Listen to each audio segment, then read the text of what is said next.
Hi, I'm Dennis Phillips, and welcome to Everyday Reloading and Shooting.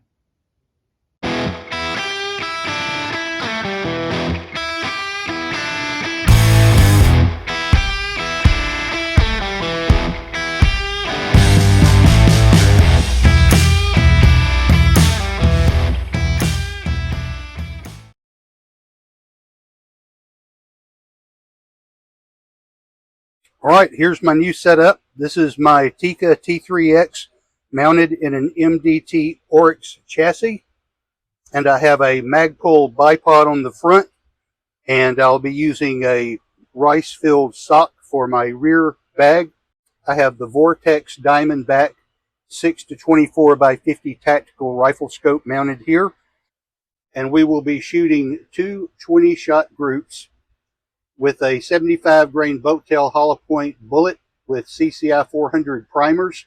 We're shooting two 20-shot groups with the accurate 2460 at 21.5 grains and at 22.8 grains. Those have worked well for me in the past, but I want to do a 20-shot group to check the mean radius and see which of these actually performs better. So let's get started. As always, you're welcome to enjoy the music while I fast forward through my shooting, or you can skip forward to the results at the end. I'll be shooting at 100 yards. This rifle is a different setup, so it may take a little bit of getting used to, but we'll see how we do.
All right, I'm not going to count this, or this, because after mounting this rifle into the new chassis, I didn't realize the scope would be off. Those were my first two shots, so I had to zero the rifle, and finally got it zeroed with a shot about right there.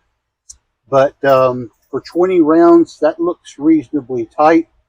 And then down here, I just couldn't get comfortable with the setup. For one thing, if you check out the bipod, that's a Magpul bipod, but you see it's not really stable. It's kind of wobbly, and I couldn't get my rear bag adjusted exactly right. So I finally went back to the front bag with this rear bag set up with the rice fill sock, and that was fairly comfortable on the flat part of the rifle right here.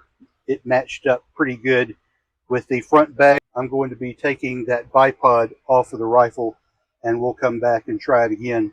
Also had trouble with the rounds chambering. I found out there's some play in the magazine, and you kind of have to push the magazine forward a little bit in order for it to pick up a round. A metal magazine might be better. And the first one, the first magazine I put in there, it kind of got stuck in place. So I might have to go with a metal mag for these. But in any event, those are my 20-shot groups. We will take them home, measure them, and see how they compare. As promised, here are my results from the range. We're shooting the Tikka T3X 223 we're shooting at 100 yards, and we're shooting a 75 grain boat tail hollow point bullet with CCI 400 primers, and we're shooting 2 loads. We're shooting accurate 2460 powder, and we're doing 20 shot groups, so we're going to shoot 40 shots total between the two. So these are 2 loads that have worked well for me in the past, and this is my first time shooting this rifle with the MDT ORYX chassis. And so it took a little bit of getting used to. I had this bipod on the front, and it was a little wobbly. And so for my next time out, I actually removed the bipod. But for these 2 targets, I was using the bipod, and I had just installed that rifle into the MDT chassis. And I didn't think anything would change as far as the setting on the scope. The scope had been pretty well zeroed, and it shot well with the other stock on.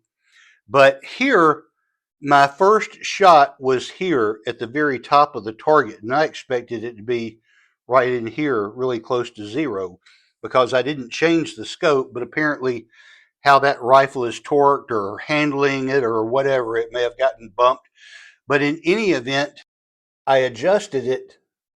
Excuse me, this was my first shot, so I adjusted it a couple of clicks to the right and shot there for my second shot.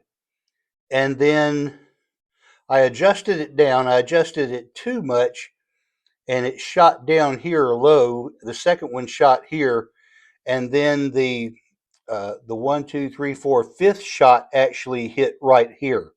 So I didn't change it after that. I just continued to shoot with it on that setting. But as you can see here, I've measured these with the Hornady Ballistics app using the group analysis function on that application. As you can see here from these 16 shots, so it was supposed to be a 20 shot group, but we used 4 shots to sight this in. So from this 16 shot group, we had an extreme spread of 1.51 inches, and you see that from here to here. But the mean radius was at 0.45. So here's your average point of impact right here, pretty close to the aiming point. It's pretty much right on zero there, horizontally and vertically. But still, it was a little bit scattered. We had a few outliers here that caused that mean radius to be a little bit larger, but your average was just under 1/2 inch. That was at 21.5 grains.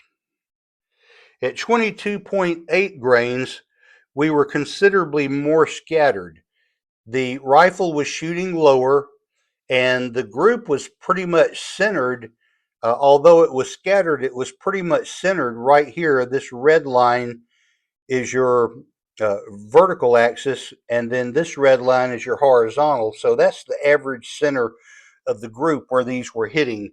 So it was a larger group, and it was at 1.89 inches, and it had a mean radius of 0.55.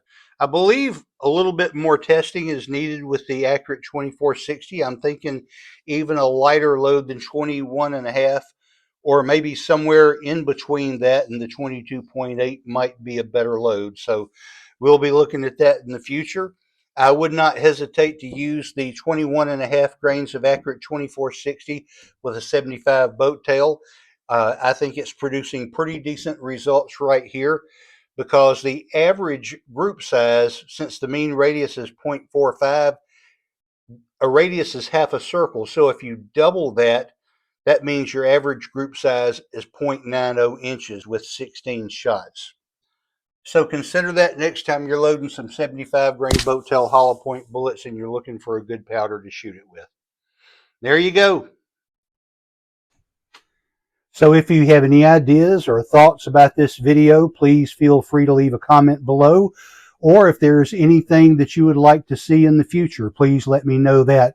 I always try to interact with everyone who comments. And I hope that you will like and share this with your friends. And don't forget to subscribe. Thanks for watching.